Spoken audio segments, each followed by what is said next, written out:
This is one of the most important things to learn if you care about the disinformation crisis. Is it boring? A little. Is it vital? Absolutely. Consider what I'm about to tell you, the shitty protein shake that you have to choke down so you can get totally ripped to take on this problem. Welcome to part 2.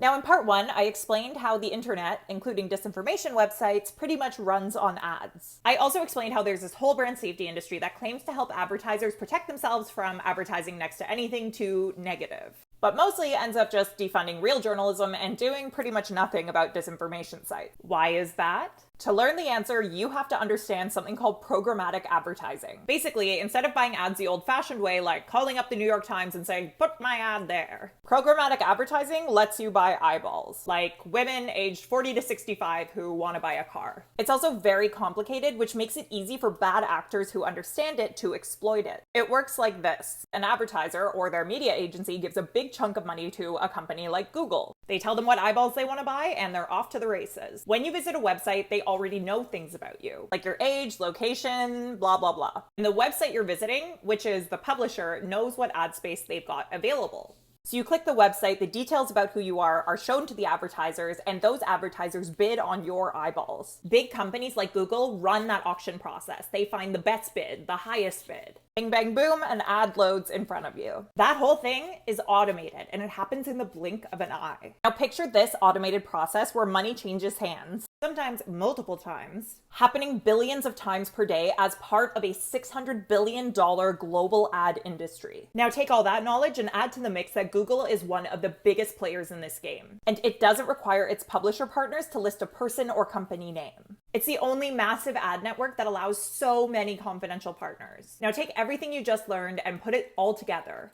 The automation, the money changing hands so many times, the lack of transparency. And is it really a surprise that brands often don't know what website their ads actually end up on? In fact, a study done by the ISBA in 2020 found that 15% of ad buy money couldn't be accounted for. That's despite the study having the participation of all the buyers, the big ad exchanges, and a bunch of the middlemen. If we assume this figure holds true for the digital ad industry writ large, that's literally billions of dollars that no one knows where it's going. That should terrify you. This could also help explain why brands who keep saying they don't want to fund certain websites keep finding their ads on those websites. I can't emphasize enough how big of a deal this is and how underreported it is because the issue is so complicated. What do you think of all this?